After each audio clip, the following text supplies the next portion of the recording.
Good morning and welcome to another edition of the Megacast. What is a Megacast? Well, a Megacast is not a radio broadcast, not a television broadcast, not a podcast. It's kind of a culmination of all of the above. We take a bunch of community radio stations that are normally playing some really good music. We take our community television channels that are running a lot of municipal meetings and other interesting programming.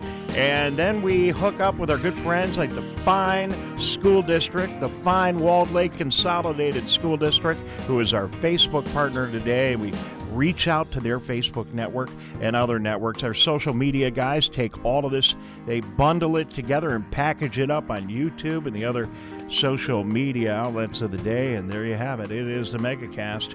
I'm Dave Scott. Thank you very much for tuning in today and watching. We are on great radio stations like 89.3 Lakes FM in West Bloomfield and Walled Lake in Commerce Township, 88.1 WBFH, The Biff. We are there as well in Bloomfield Hills, and WAHS 89.5 Avondale Community Radio. Civic Center TV, you can watch us on Comcast and Channel 15 in the greater West Bloomfield area. You can tune in on AT&T cable all around Metro Detroit. All you have to do is go to West Bloomfield and Channel 99. Go to Channel 99. It's complicated, I know. Go to Channel. It should be easier to watch TV, don't you think? You go to Channel 99 and AT&T, you look in the communities, you find West Bloomfield, and then you'll find little old Civic Center TV in there, and we will be there. CivicCenterTV.com in full high definition and beautiful high def on the Facebook page at Walled Lake Consolidated Schools. So we have an interesting number of topics to deal with today. You know, the money crunch is starting to rear its ugly head. It's school districts, in the state, in businesses. We've been talking about that, but now it's starting to hit our municipalities. We're going to talk to Dave Coulter, the county executive in Oakland County, in a couple of minutes and get his feedback on that. We talked the other day about these really weird dreams. Maybe you're having one. I've been having them, and it's not chemically induced, but it is not chemically induced. But for some reason, do I have to hit a button, Tyler, to fix that? Should we just do that right now and fix it? Yeah, let's do that. All right, let's just fix this. We have one little... See, getting the Megacast on the air is not quite as easy as it sounds, and then I could take a break and do this, but I think, I see what's going on. I see we didn't hit that one program button there and that one program there.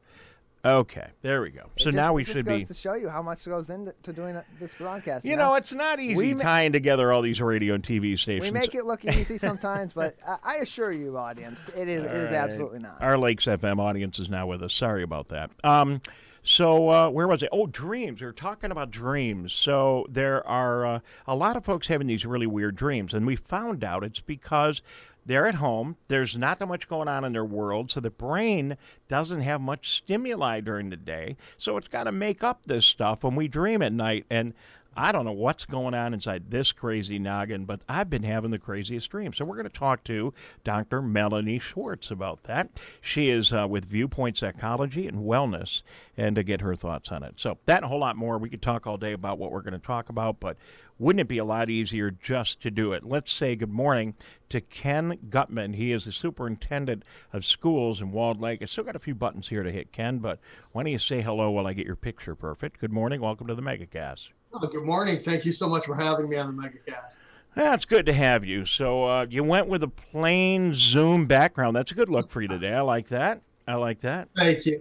Ken fooled me last time he was on the air, he had this Zoom background with a boardroom, and I could have sworn you were in a real boardroom, but then I'm like, say, hey, adjust the light. The windows are too bright, and then you finally fessed up and said it was just a Zoom picture. I love these Zoom pictures that people are using. They're really cool.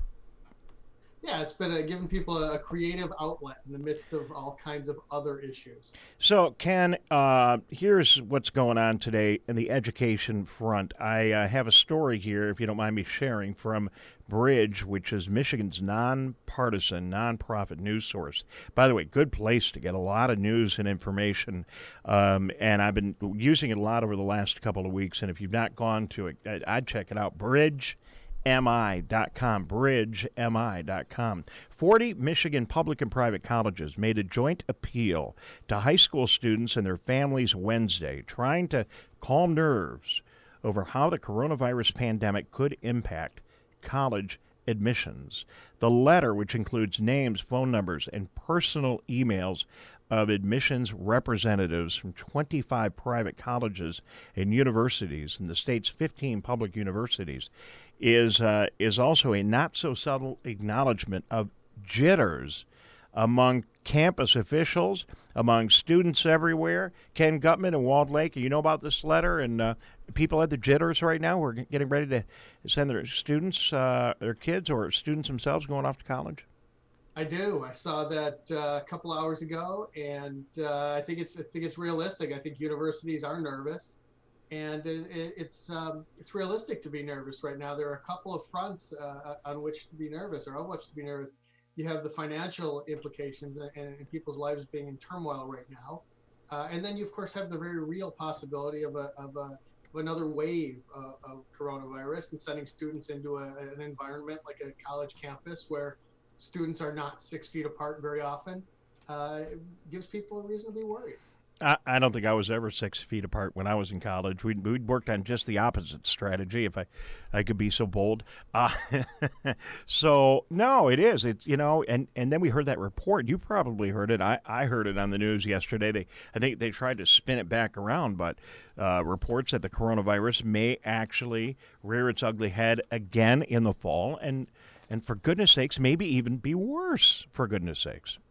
We worry about that at the school level as well. So we there's nothing to joke about here, but we say kiddingly, this is our first pandemic, but we'll be more prepared for the next one. And should we come back to school in the fall and have to leave again, we'll be better prepared to deal with that. So I hope it doesn't happen, obviously. And science says the longer we're out, the safer we are. But I know universities and schools and others are really worried about that. Maybe we need to put on some seminars and programs to get some of the admission folks from our universities, in some kind of a virtual meeting of some kind or something, and share that with the students to relieve some of the anxiety, because it's probably going to be like applying for that paycheck loan. You get in line and you wait forever. The universities, it's really hard to talk to the admissions people at the universities, and you're especially going somewhere like Michigan State. Tyler, how many students were there at Michigan State when you were there? Tens of thousands of them. Yeah, like 40 or 50,000. Yeah, so, you're going to Michigan State or Michigan, one of the big schools. It may not be easy to get a hold of an admissions person. So, Ken, and I assume the guidance counselors at your district and the other districts are going to be working hard to talk to people and make them feel as comfortable as they can. They will, for sure. Of course, there's so much that's unknown that, in terms of the mental health aspect, I defer to Melanie Schwartz. But from our perspective, we certainly would love to see our students go on to higher education in a safe environment. So, Mr. Gutman, Ken Gutman, the superintendent of the Walled Lake Consolidated School District, federal government can, quote-unquote, print money. They can operate in a deficit. They can just, and thank goodness, because that's helping us all out right now. But the state of Michigan, our municipalities and school districts, they don't have the same luxury. You have to balance your budget. You can borrow, but you have to balance your budget. Are you concerned about finances at your school district? I mean, the state number. The state's going to cut dollars to schools. It's it's got to be a foregone conclusion, don't you think? Yeah, so I think it's a foregone conclusion. There's no choice. But you go back a couple of months, and we saw our governor put out a budget that was one of the best budgets we've seen, at least her proposal, in the last 10 years. And fast forward to now, where they're talking about record cuts, cuts the likes of the 2008, 9, 10s, 11. There was a time when we were cut $470 per student. We have 14,000 students. That adds up fast. So we do anticipate some reductions without some help from the federal government. And, it's unfortunate. It's unfortunate. We now know more about what to do for our children than we ever have, and we'll have fewer resources. In fact, I'm heading into a budget meeting this afternoon, and the numbers don't look good at this point. That's part of why that's part of why this debate that we're going to have as to how much we shut down, what we open up. There is a side to that. We got to deal with the health issues, but you got to look at the economic health of our communities too. I do not envy the governor, the Republicans in the legislature, and anyone else who's involved in trying to sort this thing out. It is a complicated bundle, and hopefully they'll get through it all okay. But it's going to be a tough situation, and we know numbers are coming down. When do you think? I mean, the other thing has got to be uncertainty for you and the other districts, Superintendent Gutman. Do you have any idea when? I mean, I can't imagine they even know in Lansing, but do you have any idea when you're going to know what your future dollars from the state are going to look like? There's May 15th is the consensus revenue estimating conference, and we'll have a better sense then of what state budgets look like. But certainly it still has to go through the legislative process. We still would need to have a governor's revised proposal, I assume, a Senate proposal, a House proposal, and then some sort of, compromise, or they can work it out. And the numbers don't look good early on. We'll have a better sense of what the numbers are on May 15th. But then again, you never know what happens when we go through a legislative session. I got a really, really bad feeling that is going to be a really big font on the front page of the news and the Free Press when they announce what those budget numbers are, because it isn't going to be pretty.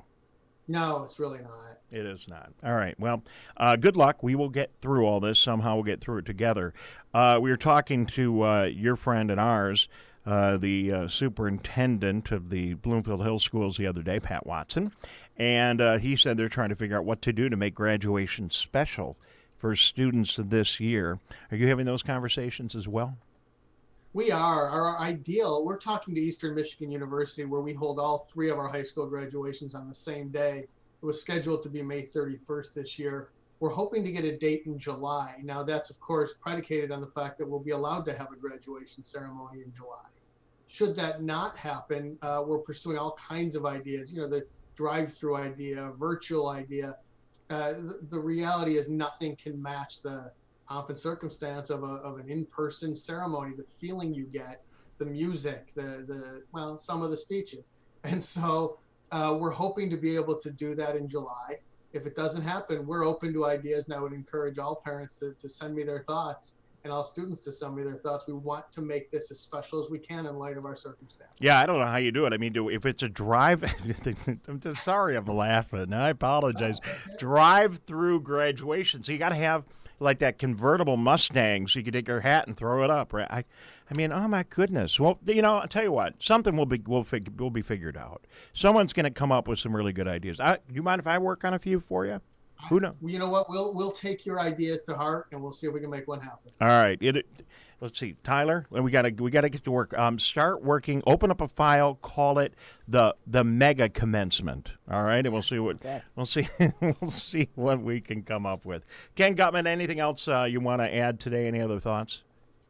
Just a quick thought on an unrelated subject, if you don't mind, Dave. That we're doing something again very different this year. We were supposed to have our kindergarten orientation coming up, where we tell all of our parents how wonderful our district is and how our elementary schools are. But instead, on Monday, we're doing a virtual kindergarten orientation with a video featuring our principals and our teachers and our directors and food service. And we'll have a Google form with parents to ask questions, and then a Zoom meeting with principals of the elementary schools for parents to follow up and ask their questions there. We can't get people into our schools, but we can certainly share how great they are. All right, well, that sounds like a good plan. Thank goodness for all of our internet virtual technologies that everyone's putting to work. And best of luck with all of that and everything. You got a budget crisis coming. You've got just to figure out how to close out the year. You've got your commencement. I'm sure you got your hands full there, Ken. You and the other superintendents will get through. I appreciate everything you're doing. Thank you again for sharing your Facebook audience with us. Walled Lake continues to do the biggest numbers on this show.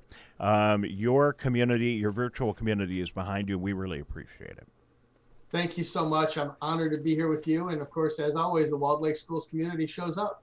Absolutely. Thank you very much. He is the superintendent of schools in Walled Lake, Kenneth Gutman, and we appreciate him being here on the Megacast. We are going to shift gears in a moment and talk to Dr. Melanie Schwartz with Viewpoint Psychology and Wellness right here in our area. Dr. Schwartz, my notes say, from our producer, Jeff, is happy to talk about recent reports of strange and vivid dreams while being stuck at home. And she joins us. She's here already. Let's just go. Let's go, go, go. Dr. Schwartz, how you doing today? You're looking good on Zoom. Thank you for joining us. Of course. Thank you for having me. So, you're not only are you an incredible doctor, but you have very good television skills. You've got your blinds pulled down. The worst thing you can do on Zoom is like sit in front of a window and then have all that light because you just can't see anything. So yeah, I've gotten good at it because this is now my new office area where I do all of my teletherapy. So.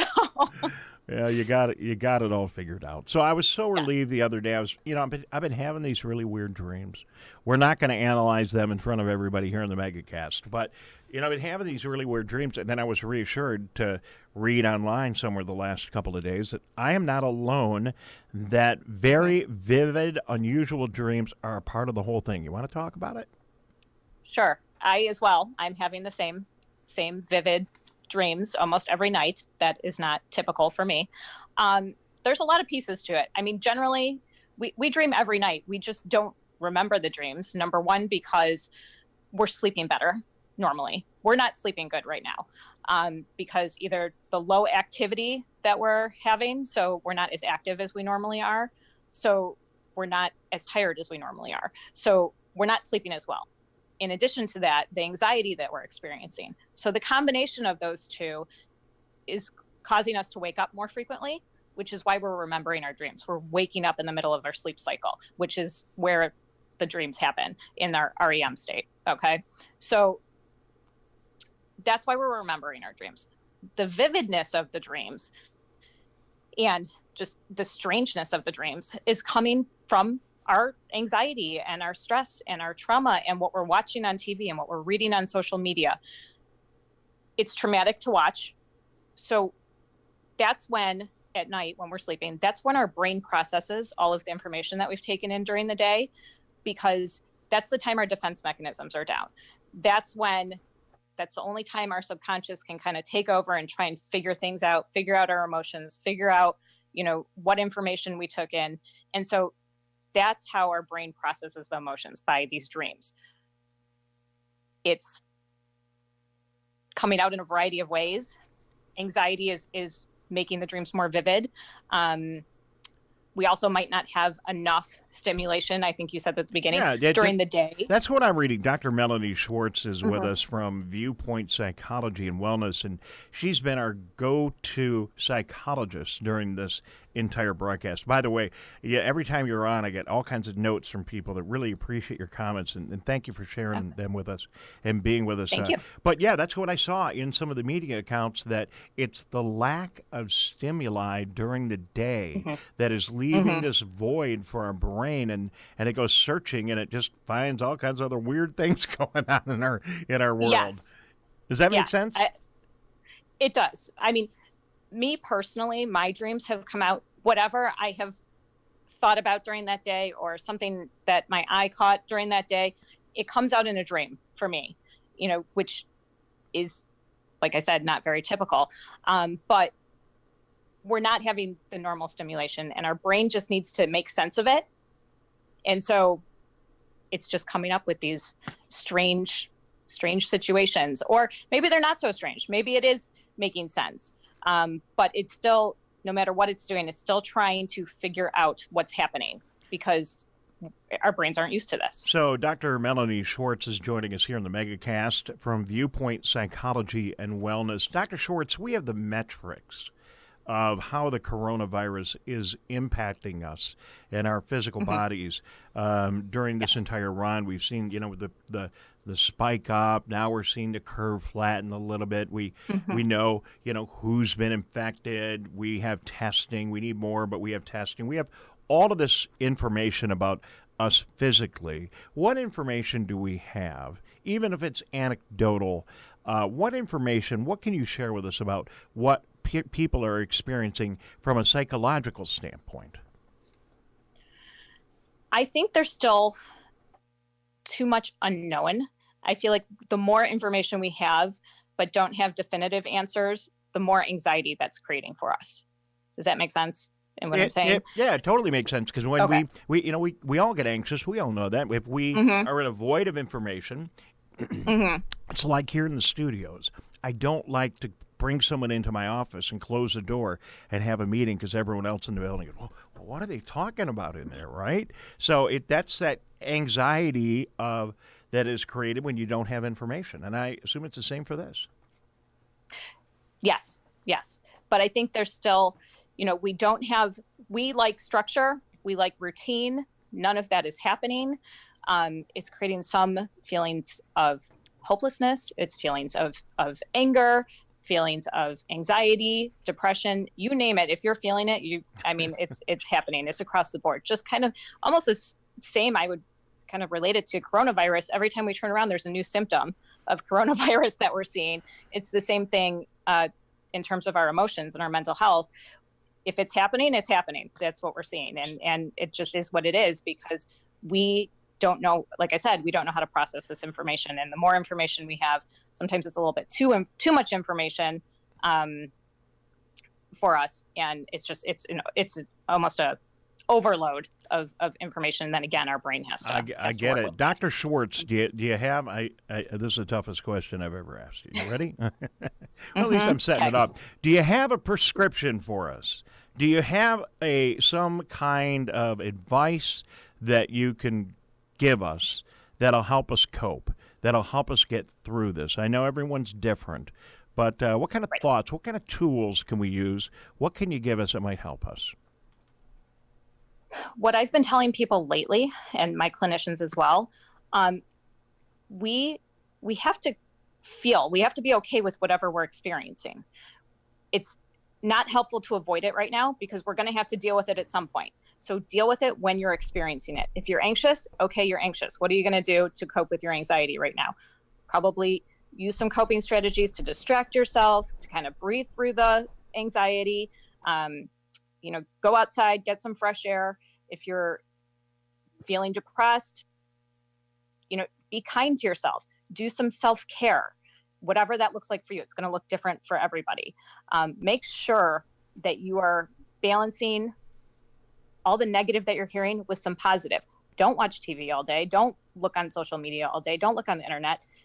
Find some joy in all of this. Well, for me, unfortunately, you know what that usually involves? A pizza and a six-pack. But I just can't. I can't. You know what? If it works, go with it right now. What about our kids? So how do we handle the dinner table? When I was a kid, and back in the years when I was growing up, we better make it home at dinner time. We better sit around the table and have dinner together. That's what we talk through our day. It doesn't happen as much anymore. Maybe now when people are all together in the home, maybe we're going back to that a little bit. But how about some strategies for parents to talk and share this through with their family? Well, I think at dinner might not be the right time. Maybe at a different time, because we want to make dinner time enjoyable, right? So at dinner, maybe do something fun. Keep the TV off. Kind of come up with a fun game to talk about at dinner, or enjoy and play, or talk about something funny that happened or something enjoyable.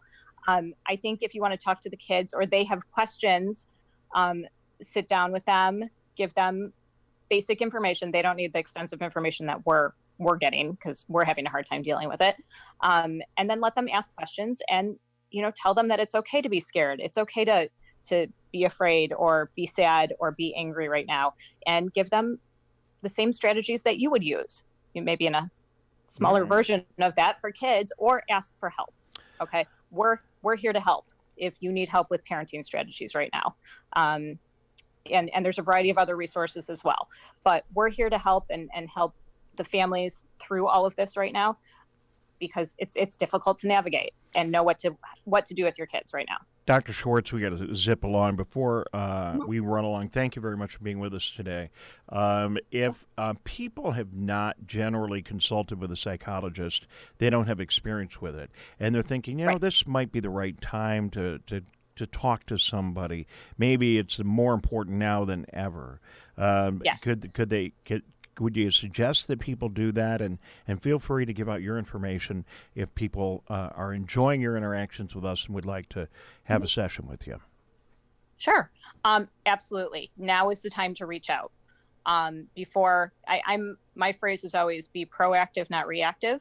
So now is definitely the time to reach out if you're noticing that you're having a difficult time or your kids are having a difficult time. We are offering a variety of new ways of therapy right now. Obviously, teletherapy is our number one go-to. Our website, we have expanded so that you can email us, you can text us. We've developed a text crisis line at this point. So anyone can text into us and you will get a response from a clinician almost immediately. I'm sorry, I'm laughing. That is so cool, though. So, hey, I really had this bad dream last night, and my kids are going to, here's a text. And then you have to compact your advice into 160 characters, though, Doc. How do you do that? But if people are afraid to reach out, and we know that they're more likely to do it through text or email or something like that, we're going to make it available to them just to make it easier for them to reach out.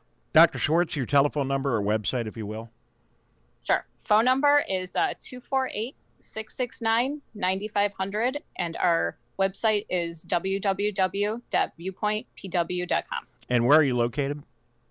We have an office in Commerce Township and one in West Bloomfield. But right now, it doesn't really matter because everyone's doing everything virtually right now. So someone listening in Pontiac or Troy or over on the east side on one of our stations, doesn't matter. You'd be glad to get to know them. Yes. Dr. Schwartz, thanks as always. We really appreciate you joining us here. We appreciate your helpful advice, and I have a feeling we'll be talking again soon. Thank you for being with us today. Sounds good. All right. Thank you. Thank you. She is Dr. Melanie Schwartz with a Viewpoint Psychology and Wellness right here on the Megacast. Dave Scott, Tyler Keefe over there. We'll chat briefly and then get on to our next guest. We go from our mental health to our physical health. We'll talk to Dr. Michael Pizzimenti, at Health Quest Physical Therapy in just a moment. One of the many physicians right now that is, a lot of physicians really have their hands full trying to serve people, just as Dr. Schwartz has to do it virtually. You can't walk into every sports medicine office or other doctors' offices the way we have in the past. So we'll find out more about how that's going. And Dave Coulter, our Oakland County Executive, will be checking in a couple of moments as well. This is the Megacast. I'm Dave. He's Tyler. We'll be right back. Hi, I'm Oakland County Executive Dave Coulter. Our top priority remains slowing the spread of COVID-19 in our communities. Please stay home, and when you must go out to an essential business, take precautions like social distancing and washing your hands when you come home. Because of the pandemic, we are behind in our response rate in Michigan. While you are home, please take a few minutes to fill out the census. It is more important than ever that we receive money back from our federal government. The census is Oakland Together.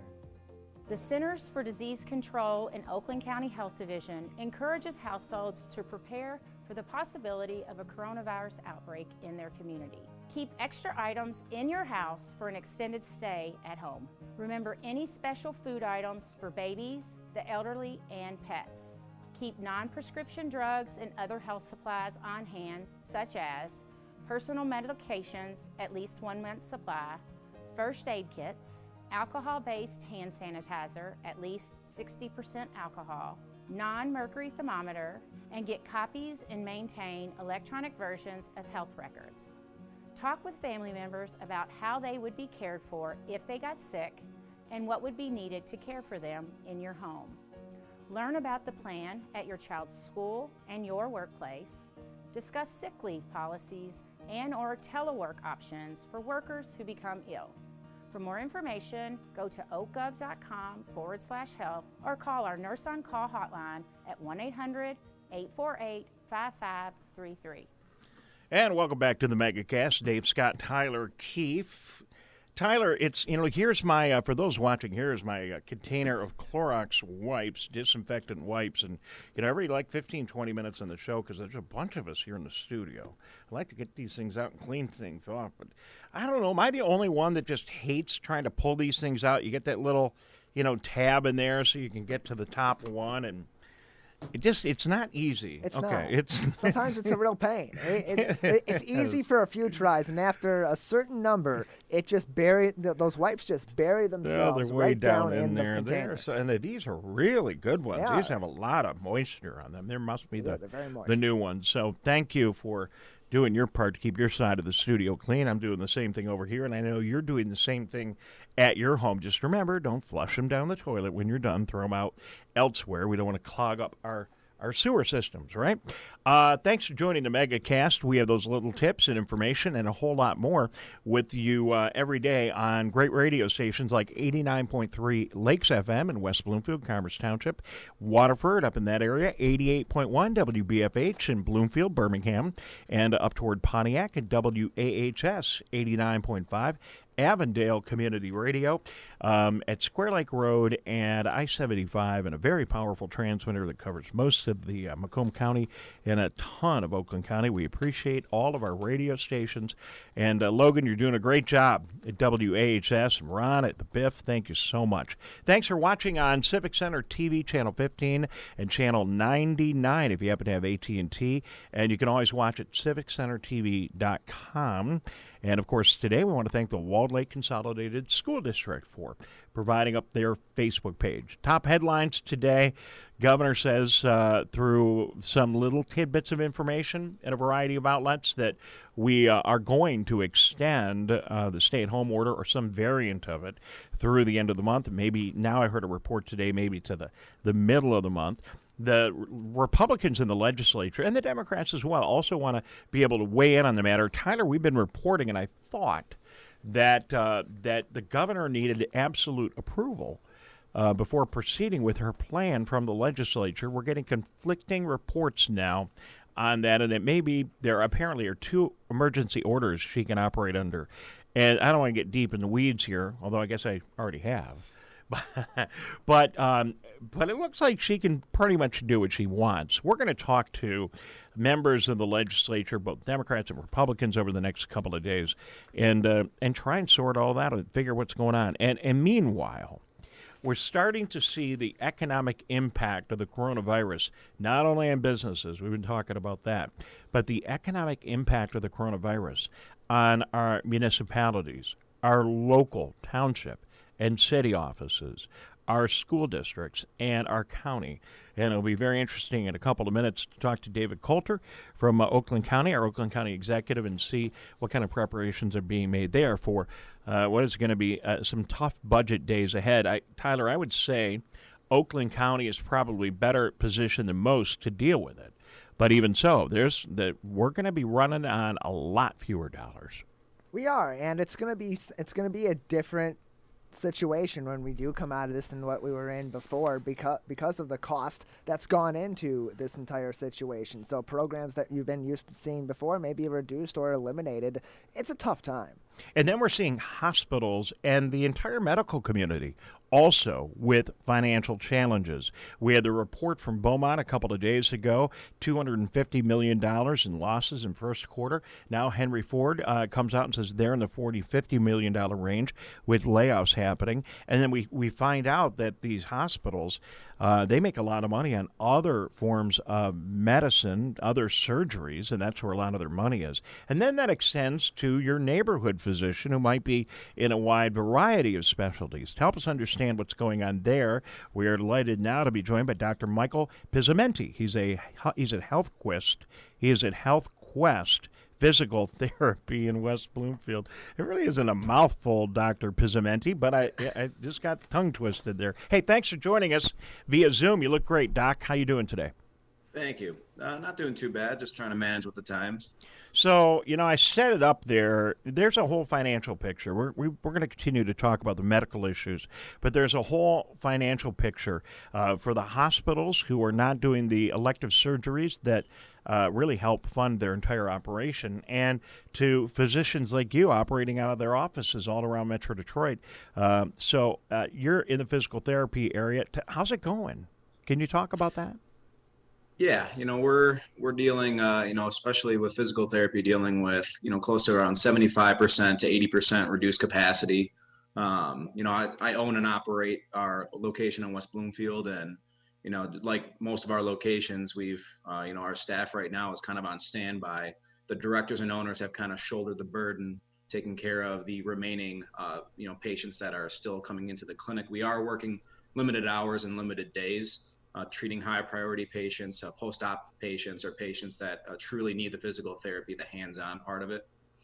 But we are, you know, we're dealing with significantly reduced volumes right now, you know, during the crisis. Would physical therapy and the operations in your office be, I assume it's an essential service and you can have people come in if they want, or are you not inviting people into the office right now? We are, to a limited capacity. So, you know, before we could have, you know, up to 10 to maybe 15 people in the clinic at one time, you know, between employees and clientele.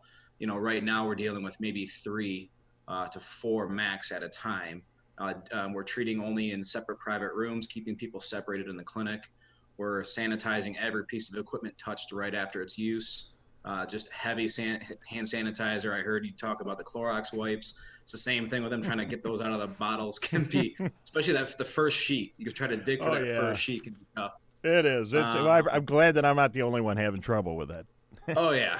So we are dealing. We were lucky enough when this first started to be a little bit proactive and we ordered a large quantity of cleaning supplies. So we're now starting to, you know, use a lot of the stock that we had, but right now we're not running into too many issues as far as cleaning supplies go, but we are heavily sanitizing everything. We also have expanded our treatment into, so this is more lower priority or patients that could get by with some home exercises or education. We are getting heavily into telehealth. I know as a hands-on field physical therapy it can be tough, but over the last 2 to 3 weeks, we've really refined, you know, how we've approached the situation. And, you know, I'm heavy on education. And I think physical therapy should be heavy on education as well, to let these people know that we can help them out, help them move better, and give them an exercise program that can be appropriate for them as well. So, you know, these are for patients that come on, tell us the truth, Dr. Pizzimenti. You physical therapists, I know you guys, you all have a little bit of MacGyver in you. You know, you send us home and say, well, what you're going to do is lean on the edge of your couch like this and spin around 7 times or whatever. You know, you can do some therapy like that and work with people in their home using the tools and exercises, leaning up against the wall or whatever they would do. Maybe, are you deploying a lot more of that kind of thing? Yes. So the good thing about telehealth is, you know, it's a video chat. So we have the ability to see how the patient moves, what exactly is bugging them by them even pointing to the spot, showing us the movement that hurts, and then showing us around their house things that they might be able to use to help stretch, mobilize, give their self-massage. I mean, it's talking about MacGyver, right? Having people back up into a doorknob to rub out a knot in, you know, their glutes or low back or something. It can be something as simple as that. You know, also pointing them in the direction of, you know, purchasing some potential supplies. I have people that have exercise programs prescribed to them. I say, hey, swing by the clinic. We'll cut you a couple bands. And so then they can actually bring some bands home and then work from home with those pieces of equipment. It's limited, but we're making the most of what we can. Is your business going to make it? I know a lot of businesses, they're really worried that the loss of revenue over a protracted period of time puts them in danger. I don't want to ask anything confidential. I'm sure you're going to figure out a way to get through this, but could you tell us how you're doing and how you're coping and some strategies you're working on? Yeah, like all small businesses, you know, we're hurting too. You know, thank God we're in the healthcare field. So yes, we have taken a huge hit. The company has been around since '99. We're a great company run by 2 great individuals. We're going to make it through. It's going to be a while. We don't know when this is going to end either. Obviously, the longer this goes on, the more hit we're going to take. You know, right now, working at limited capacity, not having the overhead that we had before right now is helping. But the longer this goes on, the more it's going to hurt. We're going to come out of it. We just don't know when. But physical therapy it's a service that's not going to go away, and it's popular. People are trying to avoid surgeries or recover from surgeries, dealing with degenerative issues like arthritis. People are always going to be in pain, so physical therapy will be around. Just, you know, it's going to take a while to build back up the volume. I mean, I could see this going into next year to be able to say that we are mostly recovered from this. Dr. Michael Pizzimenti joining us from HealthQuest Physical Therapy. Are you seeing stress-induced pain as well? And can you treat that with physical therapy, or does that all have to be with our previous doctor, Dr. Schwartz, on the psychological side? So that kind of goes back to, what I was saying before with education. Believe it or not, when we see patients 2 to 3 times a week and they're in the clinic for, an hour or so, it's more than just physical healing. There's a lot of talking, there's a lot of motivating, there's a lot of picking up. There's a lot of pushing patients to kind of, optimize and reach their potential. So when patients do come on in, and yes, I have seen a lot of the stress-induced pain, it's a matter of calming down and trying to find strategies, in their life outside of the clinic to help cope with this and help them feel a little bit more empowered. Right now, we all kind of feel in a state of hopelessness that we can't really help what's going on out there.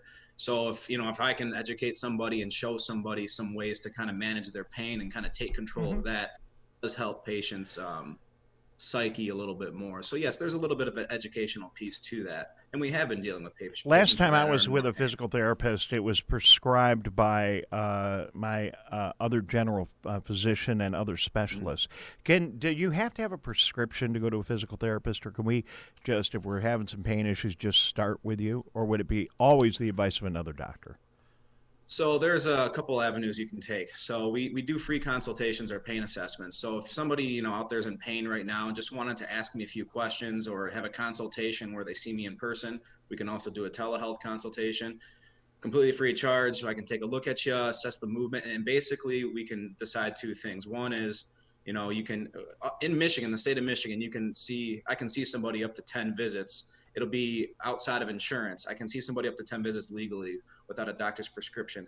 After that, though, or if they wanted to go through insurance, we would have to have a prescription from a physician. Yeah. And there's a great team of physicians that I know out there, and we do work together. So as I see somebody coming in that's been having pain, I have the ability to refer them to one of the trusted physicians that I work with. All right. Well, I appreciate your time today, and I just want to let you know that physical therapy has played a big part of my life. I had some real problems with my back after skiing accidents when I was younger, and I couldn't walk. I mean, I could not walk for a while. And physical therapy, I'd never had back surgery. Physical therapy has me on my feet every day, and I've been using those strategies for most of my life, and it's worked great for me. So thank you to you and all the other physical therapists out there that are helping folks like me each and every day, and especially during this crisis. I appreciate you joining us, and thanks. You're very welcome. All right, he is Michael Pizzimenti with HealthQuest Physical Therapy, joining us via Zoom today here on the Megacast. We're going to take a quick break. We'll be back in a moment, and we are scheduled to talk to our county executive, David Coulter, when we return all across Oakland County. This is the Megacast. Coronavirus is deadly, but Michigan can fight back. Our front doors are the front lines of defense. Staying home is the best way to stop the spread. Because just one infected person can give it to 40, who can give it to countless more. So call Grandma, don't visit. Video chat, don't meet up. And if you must go out for food or medicine, keep at least 6 feet from others. Stay home, stay safe, stop the spread. Welcome back. It is the Megacast across most of Oakland County. My name is Dave Scott. We are sitting here in our Lakes FM studios at Walnut Lake Road, the home of 89.3 Lakes FM and Civic Center TV. Thank you for joining us on those 2 outlets. Thank you for visiting as well on civiccentertv.com. And then our other great radio stations, 88.1 WBFH in Bloomfield Hills and 89.5 Avondale Community Radio, WAHS, covering a big swath of our county. Huge thank you today to the Walled Lake Consolidated School District, who is letting us stream this broadcast, Megacast, if you will, on their Facebook page. Joining us now, this guy's been working so hard, keeping us all healthy, trying to keep our county moving in the right direction. He is our county executive, David Coulter. Executive Coulter, thank you for joining us again here on the Megacast. It's really good to be back with you. Thank you for having me. Thank you. So one of the topics of the day, can we get right down to business here? One of the topics today is how our communities, the state, all these municipalities are going to get through this financially. You know, we're starting to see just really big numbers. You think about just the gas taxes on the statewide level and the sales taxes and all these other taxes that aren't being collected as they had planned, and then the expenses that all of our communities are going through, astronomical. Are you concerned about this, and can you talk about that a little bit, Executive Coulter? Well, sure. You know, the budget implications from this are going to be enormous. We've heard from the state that they may be looking at somewhere between a $1 and a $3 billion hit to their budget this year. We've seen the same sort of thing from some other counties. We're in a little bit better position on that front in Oakland County because we have such a strong budget and we have a healthy fund balance. We are incurring costs. There's no question about it. Our Board of Commissioners has already appropriated $16.5 million towards our COVID efforts. Most of that has gone to purchase PPE, personal protection equipment, as well as testing equipment. There's no question that we're not immune to that in Oakland County, but I'd say we're probably in a lot better shape because of the nature of our budget here. And so we're going to tighten our belts. We're going to reduce spending where we need to, but we don't have the magnitude of those issues at the county that we've seen in some other units of government. I just want to tell you how impressed we were with Russell Faust, the director of the Oakland County Health Department, I mean, the doctor who is right by your side helping you step by step with us. He is a very impressive individual, and we enjoyed talking to him extensively earlier this week, and really appreciated all the information. That you got to feel good about having him at your side. I feel great. You know, I didn't know Dr. Faust before I got this job. And I've worked, as you mentioned, very closely with him, as well as our health director and the folks in public health. And I've been really impressed. You know, public health is a county responsibility. It's a state and a county responsibility. And these folks, we have 3 epidemiologists on our staff who are just so smart about helping guide me in the decisions that we have to make to keep Oakland County residents safe. And Dr. Faust has just been wonderful, and I'm just so impressed. And I think the residents of Oakland County can feel assured that we have public health officers in this county that really know what they're doing and help give me good information to guide the orders that we have to make. Well, and he was just great with our audience. Very helpful, very informative, simplified things that were complicated, and no BS, just, here's what it is. So I just wanted to share that with you and say thank you. He does the same for me. I'm not a medical professional. He does the same thing for me. I tell him all the time, break it down in layman's terms so I can understand. And he's just the best. We want to get this thing open again. Everyone says we're going to need more testing. Seems like that's what's happening right now in Oakland County. You want to talk about that a little bit? Testing is going to be huge. And think about it. We need to know exactly where this virus is. We know it's all over the county and all over the state, but where exactly is it? How many people have it? How many people have had it but don't have it anymore? And the other thing to think about is even when the governor does begin to lift her stay-at-home orders, how comfortable are people going to feel being in gatherings and crowds if they don't know that they've been tested and the people that are serving them have been tested? So getting this testing up to speed is a critical part of this, our strategy.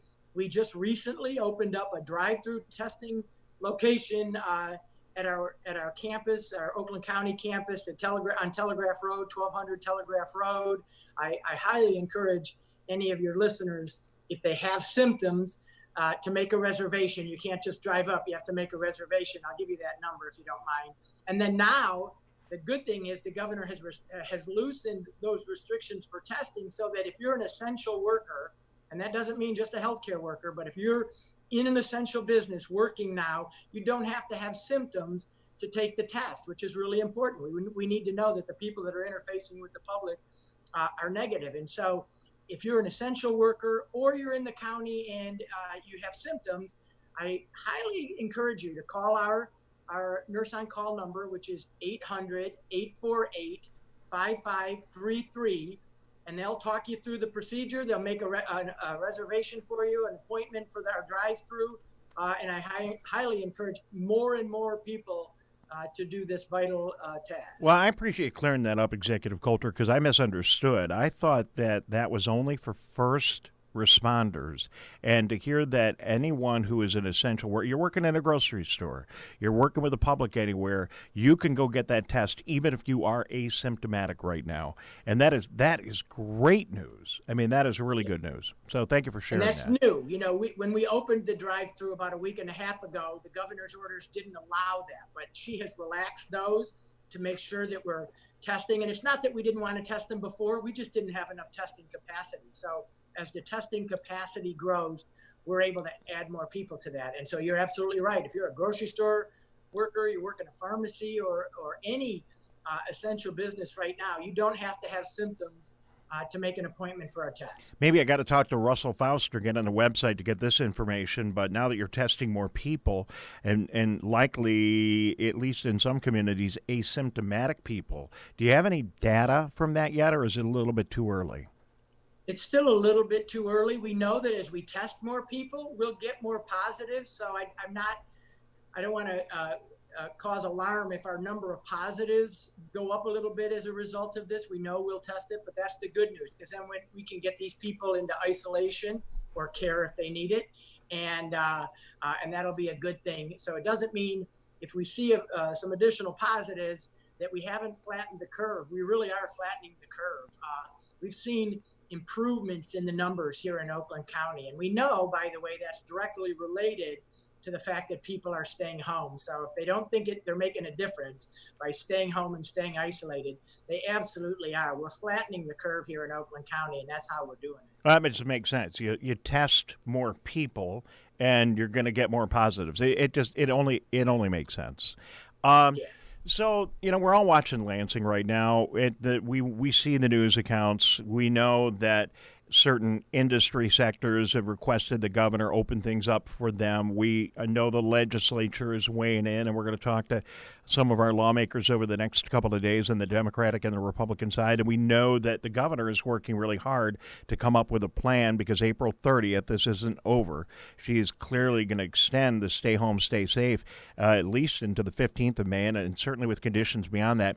All indications are some of the plans call for more restrictive measures in the counties that are most affected, and that would include your county, sir, Oakland County. So how do you feel about that? If things open up north, but it's more restrictive in Oakland County, what are your thoughts about that if that's where we land? I'm not a big fan of the regional approach, because we know that the healthcare capacity in northern Michigan is not as robust as it is down here in southeast Michigan. So we don't want people necessarily going up to their summer cottages or starting to vacation again, because they can bring the virus with them.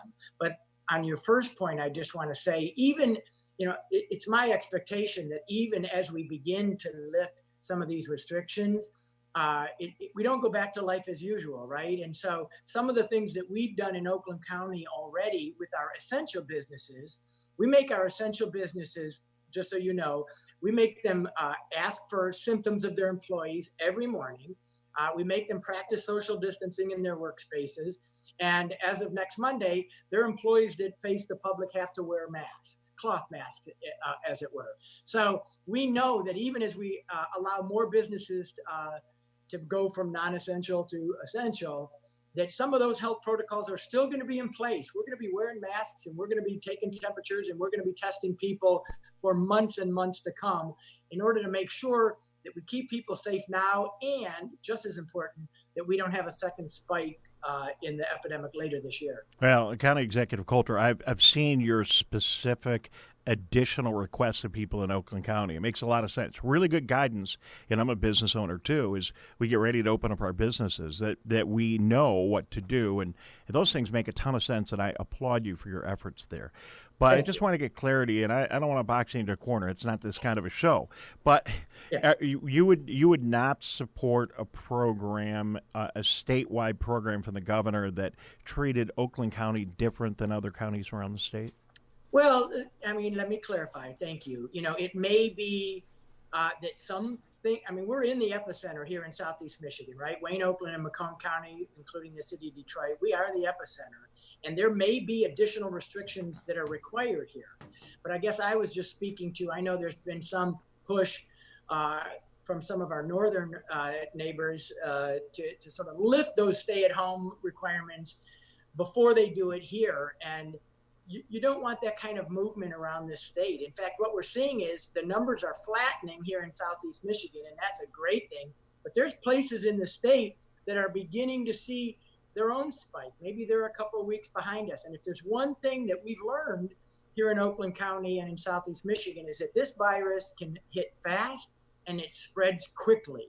So she's got a big job on her hands. I wouldn't want her job right now. And she's got to be thinking about that holistically. And we have to make sure that as we flatten the curve here in Oakland County, that Kent County or Traverse City doesn't see a spike of their own. So I know the governor is looking at those things. That's her responsibility to make those decisions. I think she's done a very difficult but commendable job in trying to keep people safe in a very challenging time. I think you and I might have done it a little bit differently, but I agree with you. I wouldn't want to have to write. Can you imagine just trying to write those orders and think of every situation and trying to make everybody happy? And she certainly has taken some special interest groups. I'm sure there's not a big party of landscapers throwing a big party for the governor right now, but you can't write all those regulations and nail it on every front. It's pretty complicated. Yeah, it's very complicated. And the one thing I know about the governor is she's doing exactly what we're doing in Oakland County, which is on the public health front, we're letting the health professionals lead the strategy. The Dr. Fausts of the world know best how to manage that. Now, we're also talking about the economic aspects of that, and they have to be balanced, obviously. And we're very focused on that in Oakland County, by the way, as well. When those orders get lifted, how do we support our businesses? What are they going to need to get back on their feet? And that's critically important. But one of the reasons I trust the governor is because I know she has a great staff of public health people who are helping her just like they're helping me here in Oakland. Yeah, and I'll let you go, David Coulter, County Executive, but we can't do this indefinitely. At some point, we got to get back to business. And, I do think of Oakland County as a very business-friendly state, or a county, rather, and a very productive county that's important to the entire state of Michigan from a business standpoint. We represent a big chunk of the economy of the state of Michigan, and I know you're keeping an eye on that, and we wish you the very best. Before we say so long, do you want to weigh in on any advice of the governor on golf courses, landscaping, lawn cutting, and the whole other list of little things that have people kind of the hair standing up on the back of their neck? Woo. Like I said, I got my hands full here. That's a decision that she's going to have to make. We've weighed in on it. We've given her suggestions, and we've helped her understand what it's like here on the ground in Oakland County, and she's been here, by the way. So, we're giving her our best advice, but ultimately she's going to have to make that decision. I know it's really frustrating, but it's, what people need to understand is it's not just that she doesn't want you to play golf. That's not it at all. But the people that work for those golf courses, those are the folks that we have to keep protected. To open up any business requires bringing your employees back. And the question is, when can we do that safely? And so to take it 360, we'll be able to do that more safely when we know we can test them, they're negative, and we have confidence that they can interact with the public without spreading this disease. All right. Well, thank you and your entire staff for the hard work on behalf of all of us around Oakland County who are tuning in today. Thanks for taking time for our broadcast, and we will keep in touch. And good luck managing this. I keep telling people it's a lot harder to untangle this thing than it was to tangle it. And figuring this thing out, this is a tall order. So good job. Well, Thank you. I just want to thank you, because one of the key things in this virus, in this pandemic, is getting people good, accurate information. And I think we've learned to appreciate a lot of people, but I said journalists are essential employees as well. And the job that you've done there every day and other media people has really been important to get the word out, keep people from panicking, and make sure they have the best information. So I want to give a shout out to you as well. Thank you very much. As your job is, it is a privilege, sir. We are delighted to be here. Thank you very much. County Executive County Executive David Coulter joining us here on the Megacast across Oakland County. Speaking of Oakland County, let's thank our great radio stations who need an FCC legal ID, and that includes 89.3 WBLD Orchard Lake, 88.1 WBFH Bloomfield Hills, and 89.5 WAHS Auburn Hills. Thank you for watching on Civic Center TV, Channel 15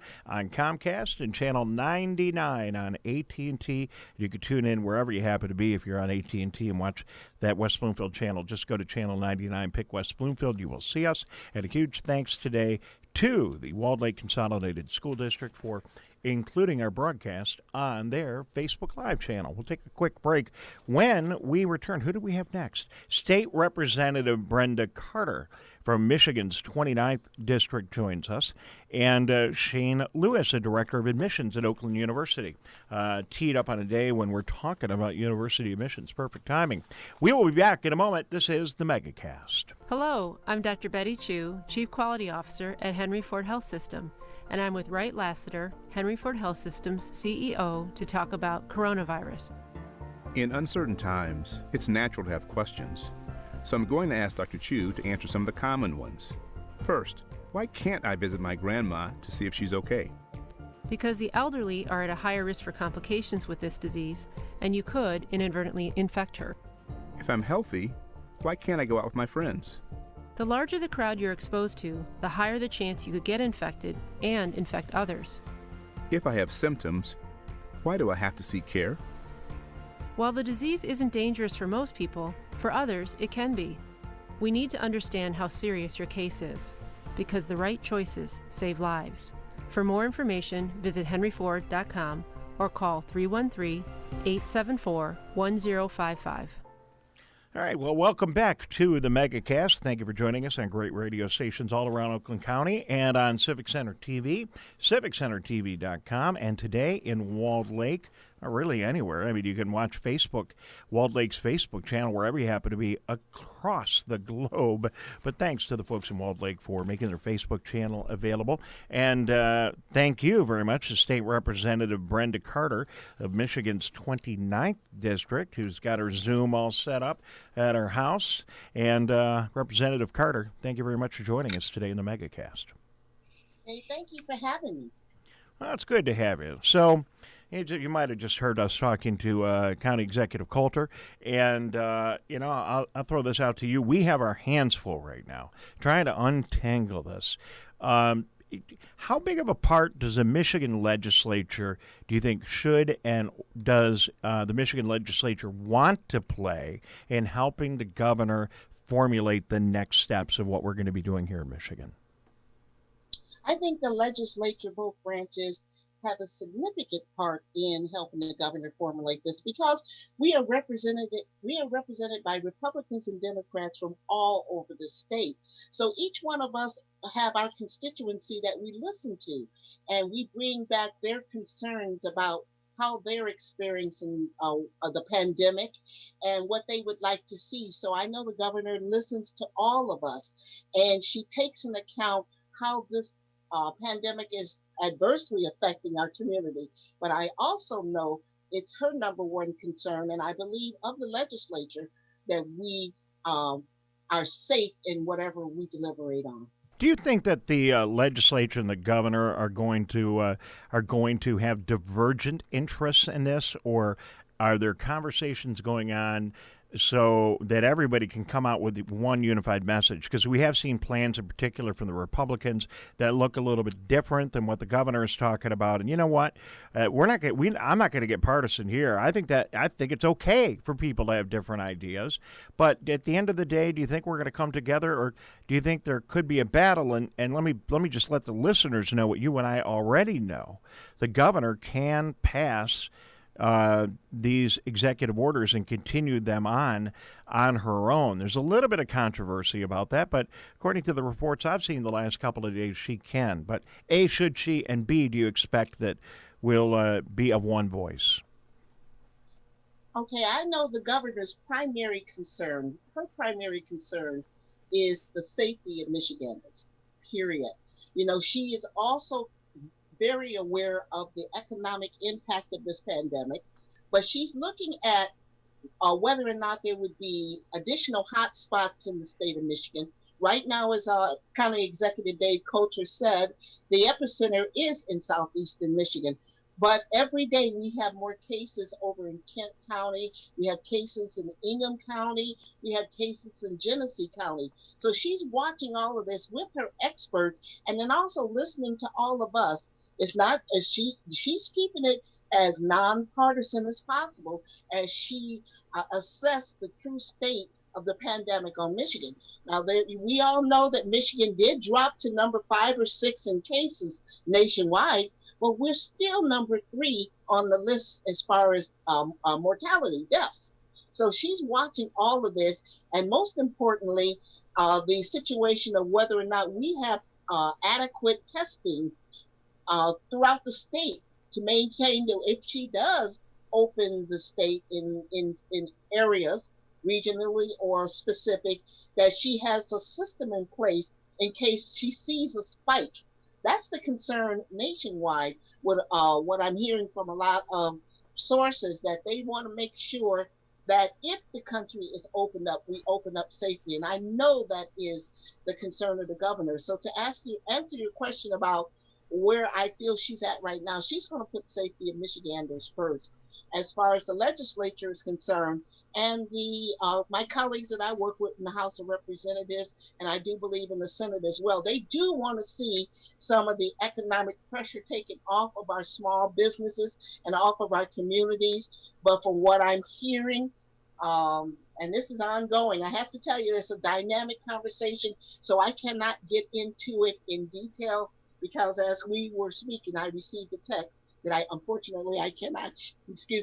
I cannot share, but I know that it is a debate that's going on, weighing the health risk versus the economic risk. And I feel confident, personally, I feel confident that the legislature and the governor is going to do what's in the best interest of our state.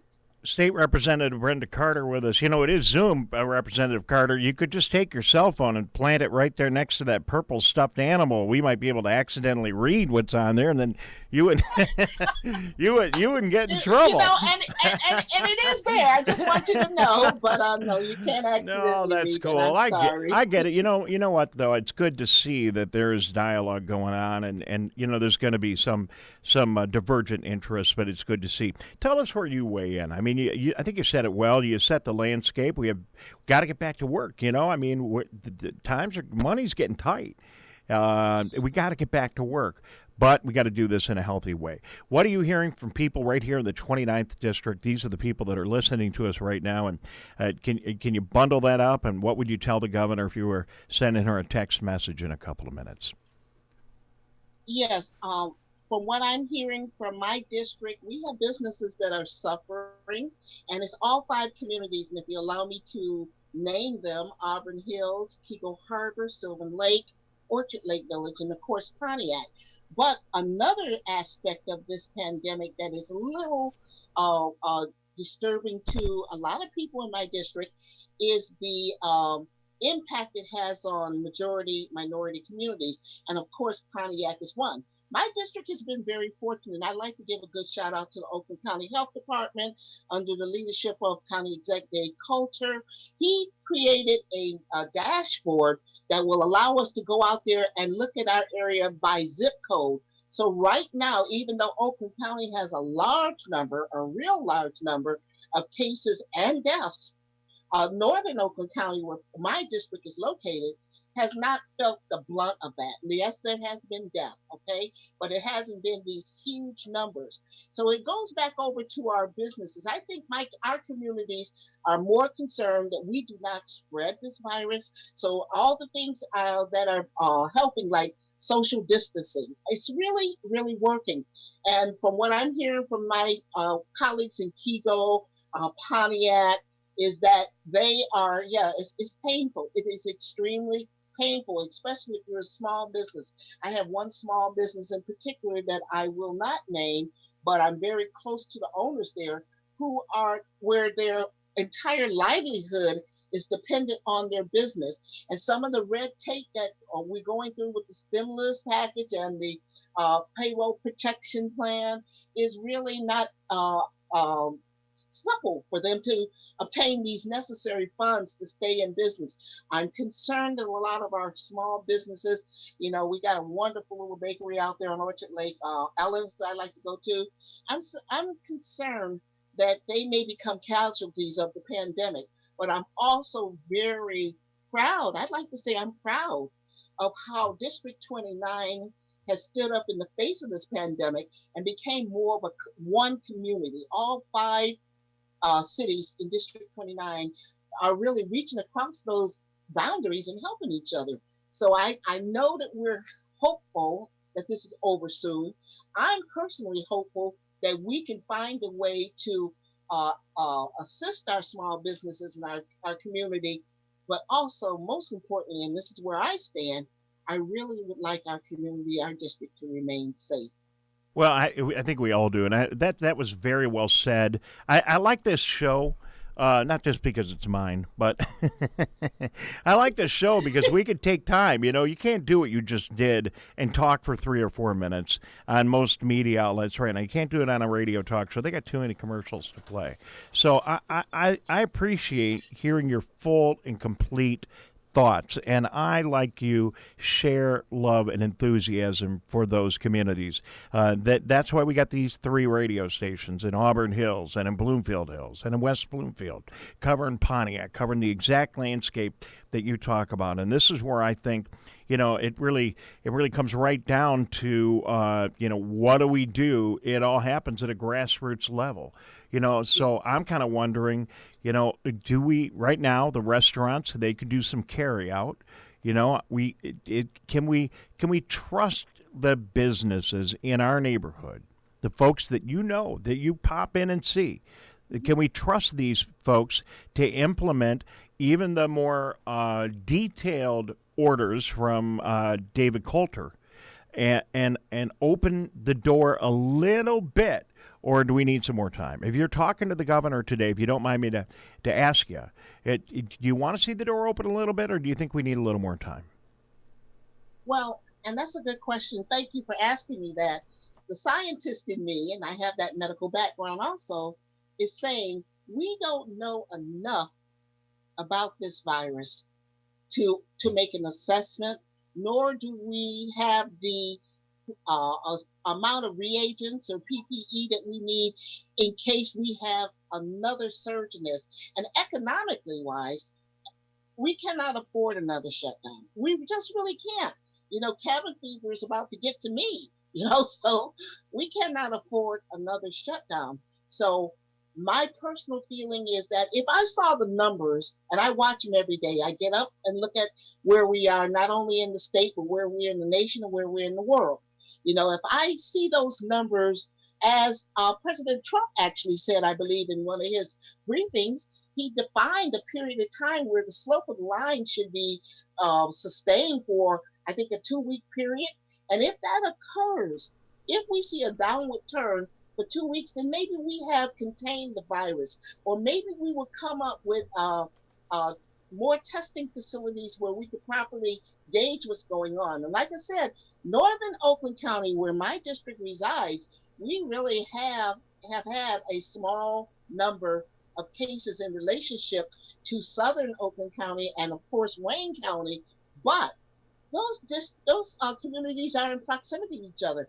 We have relatives that live in maybe cities like Southfield or Detroit or southern Wayne County that we have to mitigate the spread of the virus. And I think County Executive Dave Coulter really brought up a good point. I'm from Oakland County, which is a very high area in southern Oakland County, but I have family in Lansing and I have family in Kent County. I would be concerned. Because once again, I do not know how defined this virus is. All right. Well, I think if we took the time to see the true scope of this virus, we can better assess whether or not we want to open up, how we open up. Message received, and I appreciate you weighing in on that and taking a position, and it's greatly, greatly appreciated. So we only got a couple of more minutes. Before we say so long, let's talk about the coronavirus task force on racial disparities. I think we're all shocked, We're all shocked over the last couple of weeks to see the impact that the coronavirus has had in the African American and other minority communities in our nation. And boy, I'll tell you, right here at home. What is this task force? What are your goals, and where are you? Okay, well, this is a task force created by the governor under the leadership of Lieutenant Governor Garland Gilchrist. And she reached out to various communities, mainly the ones in Detroit, to subject matter experts. These are doctors, epidemiologists, all kind of people who are very versed in what's going on in the minority community. One of the things that I am really focusing on, obviously, I'm African American, and health disparities are throughout our community. I would like to have seen, someone closer to Pontiac, which has between our African American community and our Latinx community, 65% majority minority. Well, I'm very hopeful that this team of experts that she put together will properly address all the disparities of minorities, not just African Americans. Like I mentioned, we do have a large Latinx population as well as Chaldean, all races, Asian, that we need to look at these all holistically across the state. All right. Well, I appreciate your thoughts on that, Representative Carter. Anything else you want to add before we say so long today? Any other thoughts for the folks tuning in? Yes, I would like to just really, truly give a big shout out to District 29 and the collaboration that I've seen between these communities in the 16 months I've sat in this seat. And this also includes West Bloomfield, because the children of Orchard Lake Village, Sylvan Lake, and Kego attend the school system in West Bloomfield. So I'm very pleased to be a part of that community as well. But I just love to see the collaboration between these communities actually becoming one district. And I'm looking forward to working with the 5 mayors and the school districts going forward to make sure, to ensure that if we have a situation similar like this in the future, that we have systems in place to address it quickly. All right. Well, thank you very, very much for joining us, Representative Carter. We got some tough days ahead of us. We know that we're going to start to see. We can have you back on. We know we're going to start to see the economic impact of the coronavirus impact state government. You're going to have some tough decisions along with our other lawmakers as we start working on taking the dollars that we have, which is going to be a lot less than what we thought, and figure out how to distribute those and work on a budget. It's going to be a handful, but we'll save that conversation for another day. But thank you very much for being with us. Yeah, go ahead. Oh, I do want to give a shout out to the Michigan Economic Development Corporation for bringing 2 businesses to District 29. One of them is Detroit Zone, and it's located in Pontiac, and they will be doing 50,000 masks a week. They received a $50,000 grant from MEDC, as well as the Oxus America Corporation in Auburn Hills. They received a $100,000 grant to retool their business to build ventilators. So that in concert with what Dave Coulter's doing, which is testing over to 1,200 building every Thursday, appointment necessary. We hope to continue to contain the virus here in the District 29, and hopefully by containing the virus, we'll be able to return to something we would call normal. All right. Well, Representative Carter, thank you for sharing that. That's the story of those 2 businesses. We'll get that information from you. We'll follow up. Jeff or Tyler and I will follow up with you and get the information. Maybe we get those businesses on the air and find out exactly what they're doing and tell their. I'd love to hear their story and tell that on the Megacast. And if you're just tuning in and you heard Representative Carter talk about the testing that's going on in Oakland County, the number to schedule an appointment. You don't need to go through your doctor. You just call this number, a nurse will answer the phone, and they'll get you scheduled. It's 800-848-5533, 800-848-5533. We got more testing going on, and that's good news. Representative Carter, thank you very much. Look forward to seeing you in person sometime soon. Once again, thank you for having me.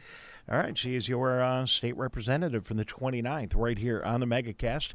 Dave Scott along with Tyler Keefe. We're going to be back in a minute. Standing by is Shane Lewis, the Director of Admissions at Oakland University. We'll talk a little bit about what's going on with high school graduating seniors and their concern and stress over what college is going to look like for them, and just making sure that they get admitted to the school that they were hoping to go to, and then that college experience will be waiting for them. We'll talk about that and a number of other issues when we return. This is the Megacast on 89.3 Lakes FM, 88.1 WBFH, The Biff, and WAHS 89.5 Avondale Community Radio, along with Civic Center TV, civiccentertv.com, and a big shout out to the Walled Lake Schools for having us on their Facebook channel. We'll be right back. Hi, I'm Dr. Jonae Caldoun. We know that COVID-19 is spreading rapidly across Michigan right now. The most important thing people can do to protect themselves is social distancing. That means unless you are a critical infrastructure worker or going out to get food or medicine for your home, you should be staying at home. Stay home, stay safe, save lives. Hi, I'm Dr. Faust, the Medical Director for the Oakland County Health Division. The most important thing you can do to prevent the spread of illness is to wash your hands thoroughly and often. Follow these 6 easy steps every time you wash your hands. Step 1, turn on the sink and wet your hands with warm water. Step 2, apply soap to your hands and lather between your fingers, under your nails, and the front and back of your hands and wrists. Step 3, wash your hands by scrubbing them together for at least 20 seconds. Step 4, rinse your hands with warm, clean water. And step 5, dry your hands with a clean cloth towel, a paper towel, or hot air blow dryer. If you're using a cloth towel, make sure to change it often. For handheld faucets, turn off the water using a paper towel instead of your bare hand. Step 6, if you're using a paper towel, throw it away. Practice healthy habits like washing your hands after coughing or sneezing into them to keep you and others healthy. Go to oakgov.com/health or call Nurse on Call at 1-800-848-5533 to learn more. All right, well, thank you very much for joining us right here in the Megacast. I'm Dave Scott. We appreciate you being with us. Tyler Keefe is here as well in our Lakes FM studio over on the other side of the studio. Tyler, thank you very much for joining us today. I got to get your microphone on. There we go. Thank you. A lot of buttons to hit over here. And, most television people don't have to run all the buttons. We're in the radio studio. Yeah. This is radio. We're in radio. We hit our own buttons. In TV, you got somebody else to hit the buttons. So every once in a while, my mind and my mouth can't work while I'm thinking, well, what button do I need to hit? Talk about weird dreams. Can I just share a really quick personal story and we'll get back to work? Go for it. I've always had this dream. I didn't really wait for the coronavirus. The weirdest dream I have, maybe you've had it too. A lot of radio people have this dream. They have this dream where no matter what button you hit on the board over here, okay, because you got to hit a button to make something happen. No matter what button I hit on the board in this really weird dream, it doesn't work. It breaks, and then I hit another button, and then the commercial doesn't play. I hit another button, and I don't see your camera right there. No matter what I do, every button seems to not perform its assigned task. Have you ever had that dream? Yeah, I've had at least a version of that dream before. I've had it on both ends, on the TV side and on the radio side. On the TV side, it's a lot to do with the behind-the-scenes stuff, the scheduled programming for the what you see on your TV. And every now and then, I have a nightmare that I scheduled something and it's not going to play and it holds everything up, or that I'm in the radio studio and doing a live show and halfway through I'm getting phone calls. Well, these are normal dreams, but there's a new thing, and it's on actually our list of coronavirus vocabulary terms, coronavirus pandemic dreams, and it's these new weird dreams that we have as a result of the absence of stimuli during the day. Earlier today in the show, we talked to Dr. Melanie Schwartz. She helped us understand this to some extent, and you might want to check on our website later on today for that interview to get some idea of some of the issues that we're talking about. Quick look at our headlines, and then we'll get to our next guest. Certainly, the big news today is that, and we are on our website for those of you watching on TV, Governor Whitmer looking to roll out reopening plans soon. stay-at-home extension likely. They're saying maybe she'll roll things out to the 15th of the month. She's getting a lot of input. She'll get input from the legislature. We may have some differing opinions on where to go. County Executive on the show just a little while ago, essentially saying that, I just want to make sure I'm quoting him correctly, Tyler, that he said that, he would like to see that around the whole state kind of applied evenly rather than, pick on one county or the other. Yeah, and the big concern is that if you open up all counties but have certain restrictions for the higher concentrated ones, that people are going to go up north and people are going to go across the state and into other counties to visit family and friends, and who knows how the virus is going to spread then. And then you have these counties that were fully opened up because of their lower concentration of the virus. Now they're at risk, and maybe their hospital's abilities to take on that kind of concentration isn't as strong as it is in Oakland County or in Wayne County. So we will keep an eye on that. We should hear from the governor. I expect there to be a press conference tomorrow. And we'll hear more. We'll let you know, and of course we will have that for you. If it happens during this show live, if it happens at another point of the day, we'll get it on our websites. Just whenever you hear it is, you could tune in. Michigan Department of State temporarily laying off 60% of the staff. I mean, that the economic impact not only on businesses but on our municipalities, on our universities, on local government, it's going to be huge. More on that. In the business side and the medical side, we know that we have seen big impact. Beaumont holding a press conference saying they've lost over $250 million in the first quarter. Henry Ford, that number was in the $40 million range, but they are getting ready to lay off 2,800 employees, Tyler. That $40 million number was just in the month of March. They're expecting an even greater loss in the month of April. And much like Beaumont laying off 2,475 employees early on this week, Henry Ford laid off about 2,800 just yesterday. Story here on our website tracking COVID-19 cases in nursing homes. We do need more of this. Mayor Duggan in Detroit saying they're going to test every patient in every nursing home in Detroit. We got to check to see if that's going on elsewhere, in particular in our county, but we'll keep an eye on that. And then from some of my other news sources here, just got to slide over here to my computer and find this story. Nervous Michigan colleges, 2 high school seniors, give us a phone call. And I'll get to that story here in a minute when it loads up on my computer. But just yesterday, a mail message was sent out by the universities around the state of Michigan, 2 high school seniors. And I'm just trying to hit a few buttons here. Let me get that story up and read that, and then we'll talk to our next guest. 40 Michigan public and private colleges made a joint appeal to high school students and their families yesterday, trying to calm nerves over how the coronavirus pandemic could impact college admissions. A letter which includes the names, phone numbers, and personal emails of the admissions representatives from 25 private colleges and universities around the state, and then the 15 public universities, is also a not-so-subtle acknowledgement of jitters among campus officials who worry students may delay enrollment even after a vaccine is put in place. Let's get a little perspective on that from right here at home. And we are delighted now to be joined by the Director of Admissions at Oakland University, Shane Lewis. Shane, nice setup there on Zoom. We can see you. How you doing today? Thank you.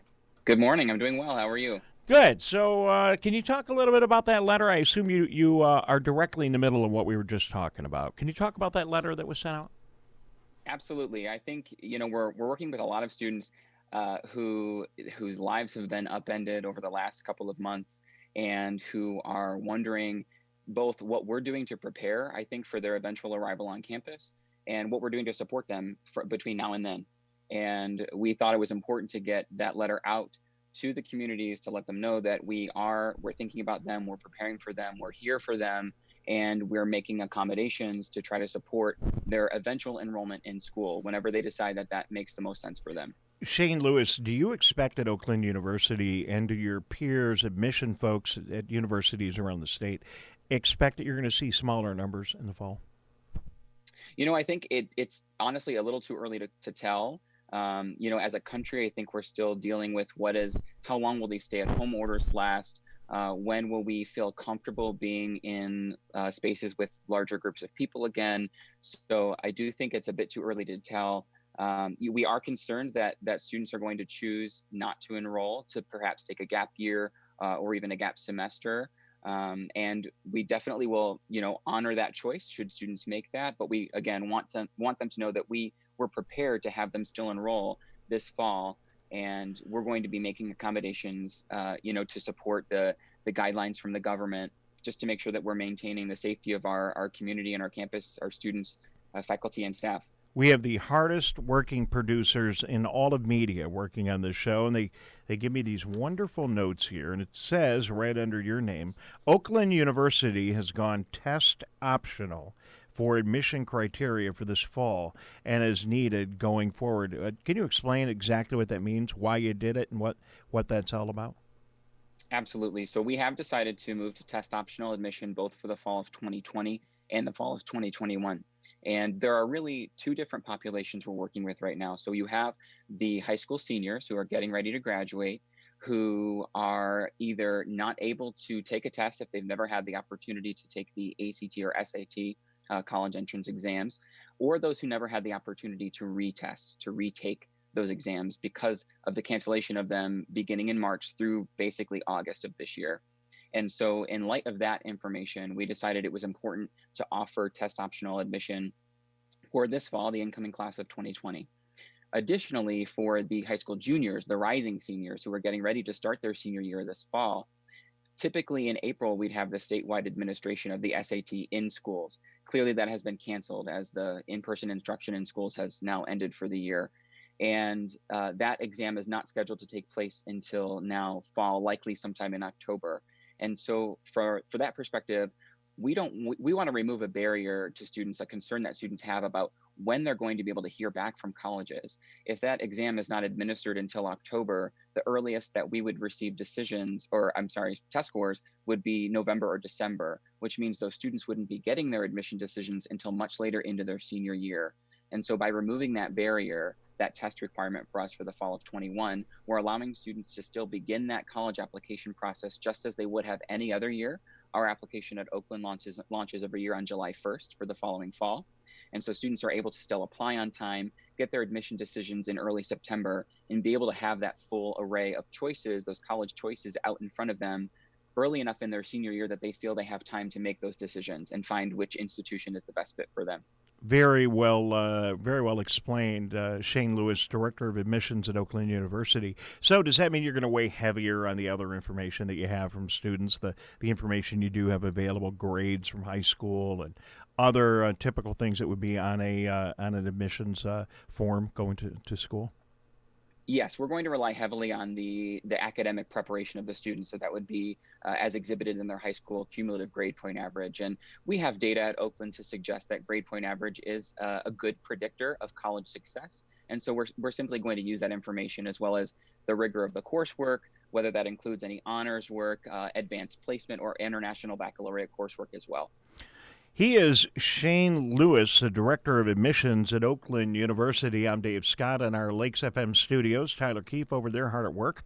And we thank you for joining us wherever you happen to be on one of our many radio stations, including WAHS, which is right down the road from your campus, Shane, or the Biff in Bloomfield Hills, or Lakes FM. Now, this is a good place for you to be as an admissions guy because we are live right now on the Facebook page of Walled Lake Schools, so there's another big audience. But, maybe this in some way is going to work out. He waves. Maybe this is going to work out well. Do you expect, do you have any thoughts about students that might otherwise be going to Lansing or to Ann Arbor or Grand Valley, somewhere else in the state, or maybe even out of state, might want to stay at home with mom and dad and be here a little bit closer to home, these students that are in our area school district? So you have any thoughts about that? That's entirely a possibility. And, I think it's a little early for families to have made those decisions, but the summer is approaching. And so I think those conversations will be happening now in homes. And I would not be surprised if more students from the area wanted to stay closer to home. And, we're an excellent option here in Oakland County. And again, we welcome students. Our application is still open for the fall, so if they're still interested. We're also, another accommodation we're making to support students for this fall is that we are continuing to award new student scholarships in need-based financial aid up until the start of fall classes. So typically we would have an earlier priority deadline for our scholarships, and we've relaxed that for this year. How is I assume you have been engaged in some virtual learning as everyone else has this spring. How's that been going, and do you plan to continue to make that kind of virtual curriculum available through the fall if needed? Yes, from what we've been hearing from at least our student employees, our admissions ambassadors, is that they've been having a good experience. I think it was a kind of a hasty jump to a lot of remote learning from students who are used to in-class instruction, but I think our faculty have been doing a phenomenal job of trying to transition that coursework to that remote environment. And we've already transitioned all of our summer 1 term, which is the term that begins in a couple of weeks and runs through the end of June. That term will also be entirely remote. And so conversations are happening at the university about what that might look like moving forward. It will all depend on the guidance that comes out of the government in terms of what they recommend for our safety. And in terms of some of the virtual events that we've been doing in admissions, I think we've had an excellent opportunity to use things like WebEx and Google Hangouts to connect with students and still be able to meet with families. We're hosting presentations online and having that opportunity again to get face-to-face still, although virtually, with students who are in the midst of making that college decision choice right now. All right, Shane. Well, I appreciate you being with us. Shane Lewis, he is the Director of Admissions at Oakland University, and kudos to your colleagues at Oakland University. You've been doing a good job with helping out with the coronavirus crisis in our county with food distribution and a lot of other great programs that are going on. I know that faculty, students, and other people from the community have been utilizing the resources at Oakland University to help people during this crisis, and we applaud all of that going on. Anything else we need to? Wait a minute. What about Oakland University basketball? We don't know if we're gonna have basketball in the fall, do we? We don't. No, I think that's another thing that's kind of up in the air. Again, what will the guidelines recommend, and what will I think people be comfortable to do? Will they want to go to basketball games in the fall? We'll have to see. All right, listen, we have 3 radio stations on our broadcast. We could add WXOU, by the way, your great radio station there on campus, to the Megacast. Tyler, we didn't even pick up the phone and call those guys. Oh, so should. All right, so I don't know what's going on over there at the radio station, but you can drop our name there, Shane, if you want. All right, we'll give him a call. I will. Okay. Okay. Hey, thank you so much for joining us. Anything else you want to share with us today? No, I think, again, just know that, for students who are considering college choice for this fall, know that all of us as institutions here in the state of Michigan are here for you, anytime as you're making that decision. We want to make sure that we're supporting you in not only making that college choice, but making sure that you're making the decisions that make the most sense for you and your family. And know that we're another support network for you, in addition to clearly your high school counselors and teachers as well. So we want to make sure that you know that we're another support network. And that you're already available now. People, we're not having dialogue with your universities. That's the real point of that letter. Have the conversation. Here are the contact numbers. Here are the emails. And if anyone can't get a hold of anybody and they want to get a hold of somebody, for goodness sakes, call us here at our studios and we'll get you connected. And I'm sure, Shane, if somebody wants to get a hold of even Michigan State or even Notre Dame or who knows where they want to go to school, even somewhere out of the state, I imagine public university, private university, you probably have a Rolodex of some of those other folks' names as well, don't you? I sure do. I don't know if I'm wanting to share that. No, I get it. You got a job to do, but everyone's helping out. Everyone's got to help out each other right now, right? Absolutely. Yeah, we're all here for the same reason. We're in higher education for a reason, because we believe in the transformative power of education. And so, again, we're all here to support you. I know you're there to help, but anyone who's going to call you is going to go to Oakland, so we don't have to worry about that. Shane, thank you very much. Appreciate you being with us today. Thank you.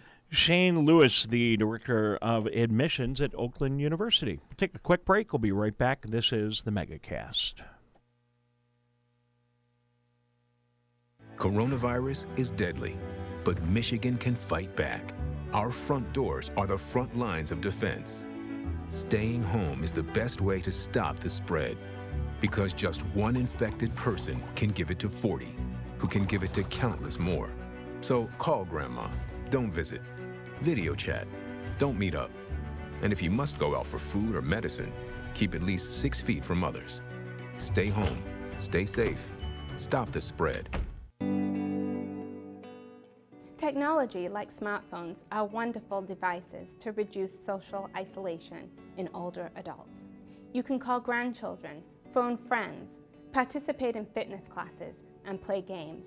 But you need to stay mindful of scams. Scams related to the COVID-19 virus are rising.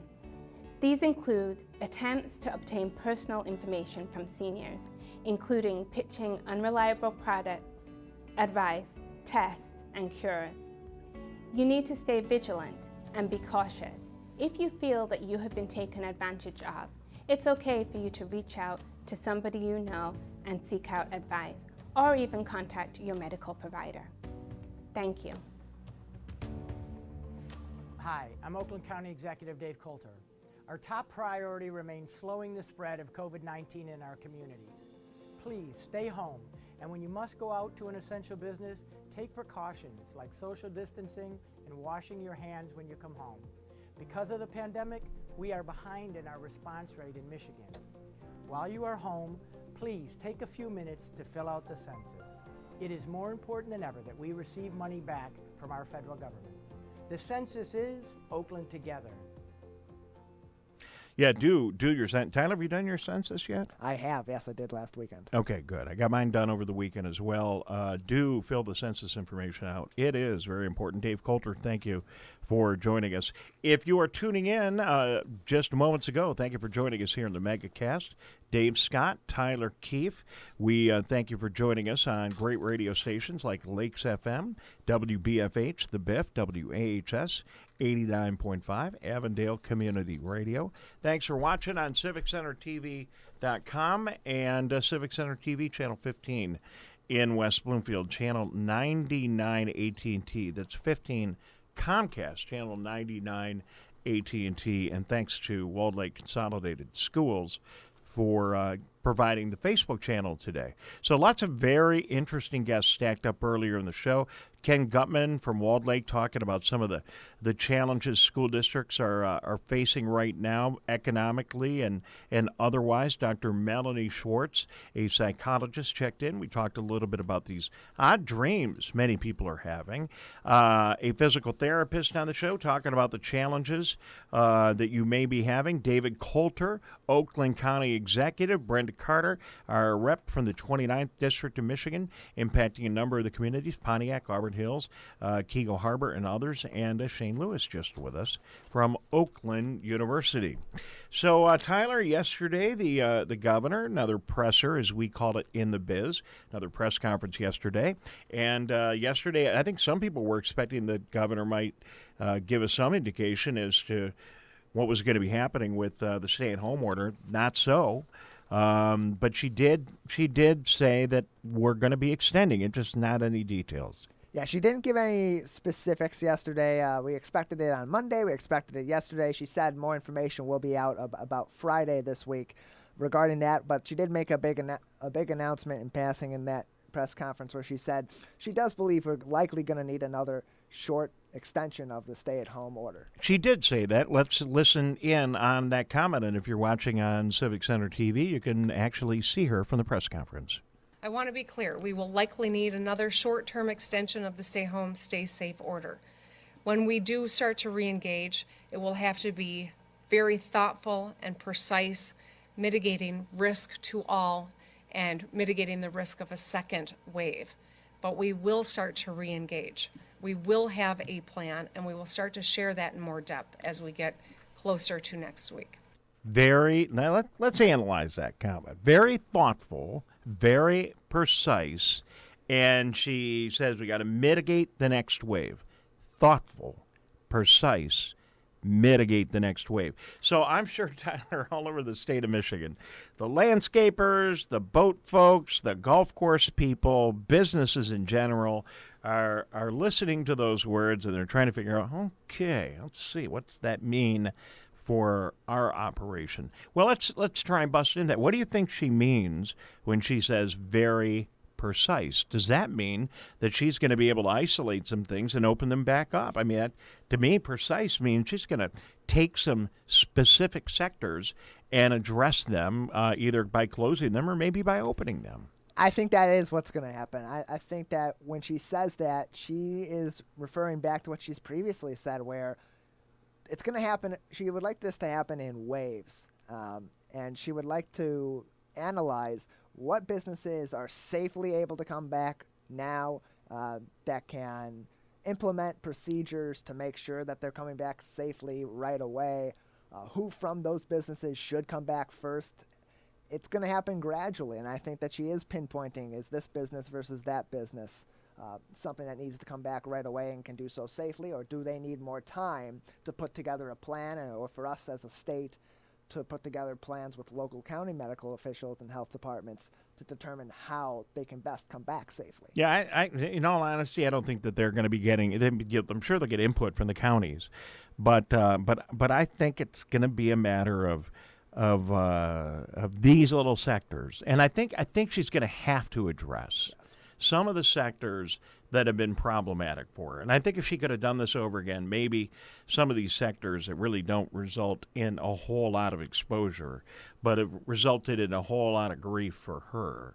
I mean, she just kind of had a PR nightmare on her hand, and it wasn't her fault. It just kind of happened. She was well-intended, I think some could say, closing down the big box retailer, non-grocery items. But then things started getting so pinpointed there that you can buy this, but you can't buy that. You can buy this item. I mean, I went to Home Depot and I bought a cabinet that I needed and for my home, and I put it together. But the paint right next door, the landscaping supplies right there. And then that terrible blow the governor took in front of the national media when there was a photograph of a baby seat, for goodness sakes, that said you couldn't buy that, and then she had to get out in front of that and fix that one right away because that was a no-brainer. I mean, you got to be able to, that's essential to have a baby seat. So, are these things problems in writing that big law that that are just going to result in those problems, or can we address some of these things? And we heard Dave Coulter. He seemed very sympathetic to everybody, but he didn't seem like he was ready to jump on the let's get all the golf courses open right away bandwagon. So, we'll just have to wait and see what those. There's gonna be winners and losers in this thing. I just hope, and we'll move on here, but I just hope that if they're going to extend it, they extend it for another 15 days, and then we don't get too precise, because you get precise, and then people get frustrated and aggravated, and and I think it's some of that precise stuff that is the reason that we had protests, and we got another protest coming up to Lansing. There's a protest planned for the 30th of April, the day that the deadline hits. So I mean, it's kind of crazy. Does that make sense to you, Tyler? It does, and I think that the issue with the initial order and with the extended order was clarity on the part of the state government and part of the governor's office upon the point where it was enacted, because there was a lot of gray area, and the attorney general did have to come in and clarify a lot of things. Clean up a bunch of things. And part of that's because it was and part of that I played devil's advocate in that opinion is because of the speed with which those orders had to come about. You can't put together an order that's keeping people safe in a quick manner and not have some things maybe fall through the cracks, but at the same time, the secondary order providing clarity on what is essential to be bought at big box stores and making sure that that's very much pinpointed would have avoided some of the PR nightmares, so to speak, that amounted. So we will keep an eye on that. We'll see what happens. I think we're going to hear more on Friday. The other big issue right now with regard to opening up the state of Michigan is what's going on with testing. So we've heard from the governors across the country, we need more testing. White House says you have testing. Governors say, well, yeah, we got testing. We don't have swabs. So this is going back and forth. Bottom line, here in this show, we find out what's happening on the front line. There is more testing going on in our neighborhood. They've opened up the testing centers in Oakland County, but I'm sure we need more. And yesterday in the press conference, along with the governor, was Dr. Jonay Caldoun, and she has been there, our Michigan Executive Medical Examiner, the Michigan Executive Medical Examiner for the state of Michigan. She said yesterday on the press conference that COVID-19 testing has expanded to be available to first responders, and as you heard earlier on our show, to essential workers, regardless if they are experiencing symptoms of COVID-19. Let's hear her comment, then we'll talk about how that's working right here in Oakland County. Anyone who has symptoms can get a test, and anyone who is a healthcare worker, a first responder, or needing to come out of their home to do any work right now during this crisis can get a test done at a testing site that has the supplies. We're encouraging everyone who should get a test to get one.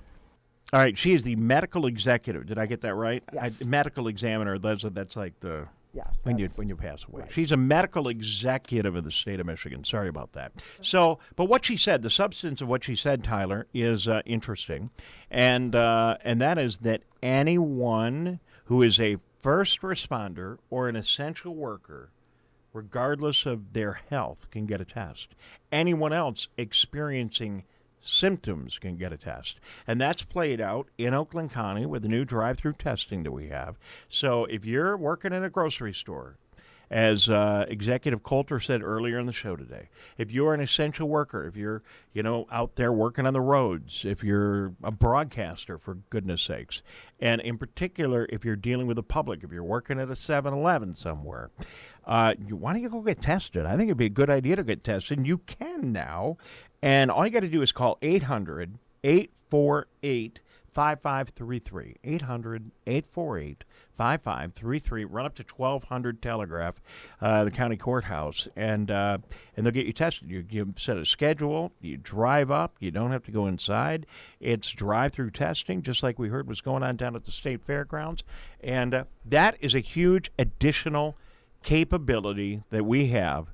And Tyler, the other thing that's so good about that, we start testing a lot of people, especially people that are asymptomatic, and we're going to be able to get some really interesting and helpful facts. I think that's one of the factors that went into expanding this testing in Oakland County, and that because of the governor's order to open up that expansion is to see who has it and be able to work on the contact tracing by knowing that these people that are asymptomatic that have contracted the virus, where they are, who they are, and opening that up to people on the front lines, to first responders, to essential workers, people out in the public that maybe that are asymptomatic, helps to expand that testing without overwhelming the testing necessarily by opening up to the entire general public. Contact tracing, I just added it to our vocabulary. That one wasn't on there. No. That's a good one. What is contact tracing? From my knowledge, contact tracing is a study of the awareness, finding the awareness of. Finally, I can explain one of these better than you, because your explanations of all of our terms have been absolutely amazing. Contact tracing is when you get sick. And we know that you have the coronavirus. We're going to call everyone that you've interacted with for the past 48 hours, and we're going to let them know, hey, you were just hanging out with somebody that tested positive. So we go back through all the people that you have run into over the past 48 hours. We make record of that, and we contact them. We trace your contacts, but it's not just that. We communicate with your contacts so they know what's going on, and it's something that all of the experts have said this is going to be very helpful as we continue to go on to try to limit the spread of the coronavirus. All right, so we're almost out of time here today on the program. I want to thank everyone for being a part of the broadcast today. I invite you, if you've not been to our website, to go do that. And go to civiccentertv.com. First of all, when you go in there, you're going to find the coronavirus link. Let me open it up on TV for you right now. Here on the coronavirus page, you're going to find a direct link to the Center for Disease Control, direct link to the state of Michigan, direct link to Oakland County. And that Oakland County direct link is the zip code map that if you've not looked at, it is so helpful for you to understand exactly how many cases and how many people have been diagnosed in your zip code, in your community. Links to many of our communities are right there. We have the top stories of the day on the coronavirus page, and then this is even more helpful. Go over to the Megacast link, and from there you will find full episodes from previous days of the Megacast. You want to go back and watch an entire episode, you can. You can watch the short clips like the ones we just played from the governor, and you can also watch full interviews like our amazing interview with David Coulter earlier on the show. Very interesting. If you didn't catch it, you can watch the full interview there. Tyler, I was looking at the YouTube numbers because these videos, if you click in here, these videos are essentially YouTube videos. Right. Oh, my goodness, 17,000 views of these YouTube videos just over the past couple of weeks. So I just want to thank everyone who's tuning into the show. And you guys are, we're seeing more and more people tuning into our Facebook Live, tuning into the radio, watching on TV, and it's all playing out through the social media with the fact that you're watching these videos. And we are building a library, an amazing library of coronavirus information in all these videos, and these are videos from every single day since we've been doing the show, which has been over a month, and you can see the full library. So if you want some coronavirus information, it's all there in our video library. We invite you to go there. One other real quick thing on the website, that we got started great. We've been so busy, we've not done a tremendous job of growing it, but the information in here is expansive anyway from our very early days of the show. It's called the Carryout Club, and you can go in here and click on the link to the Carryout Club, and the producer, Jeff, has put together an amazing listing of restaurants in our area and the capabilities, the menus, what their policies are about carryout, and we're seeing that work out pretty good. Tyler, have you been doing much carryout over the last month or so? I've done a little bit. I haven't done a whole lot of carryout, but I've been mostly cooking at home. But I've done a little bit. I have. All right. So if you decide you want some variety in your menu, then you're more than welcome to do that. Anything else before I go out with a bang here?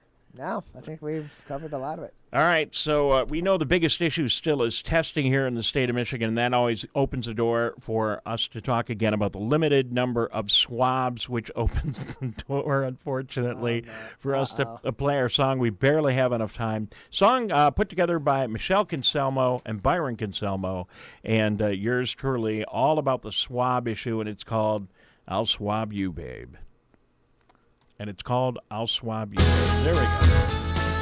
They say we all must shelter in, but they don't know where we've all been. Now I know just what to do. I'll test you, and you can test me too. Babe, I'll swab you, babe. I'll swab you, babe. I got a Q-tip right here in my hand, up your nose. Now that's the plan. Ow. And then we'll know if it is true. No virus here. It's only a chew.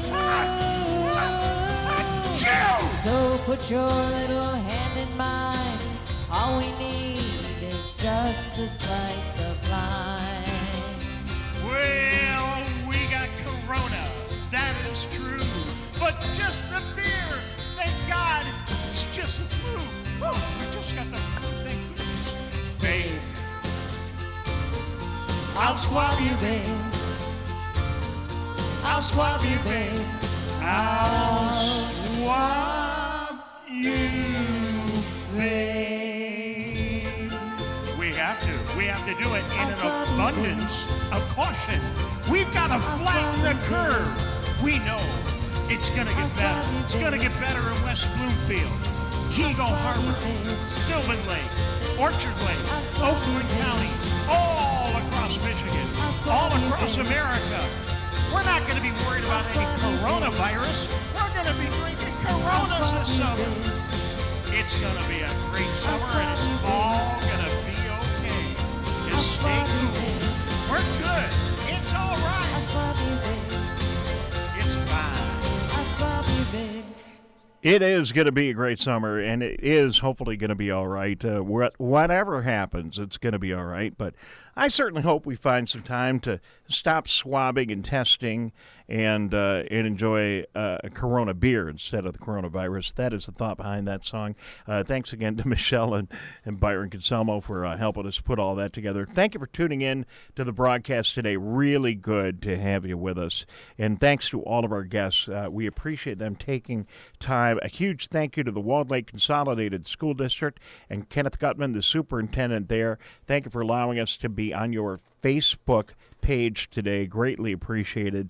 A big shout out to Ron at the Biff 88.1 WBFH and Logan at WAHS 89.5 Community Radio. Every day they got to run out to the radio stations and make sure, or at least virtually, make sure we get on the air, and it's greatly appreciated. Thank you so much to Dave Coulter and Brenda Carter of the 29th District, Shane Lewis out at Oakland University, and our other guests today. We really appreciate each and every one of them being with us, and thank you for tuning in to the Megacast on our great radio stations. We hope you have a terrific day.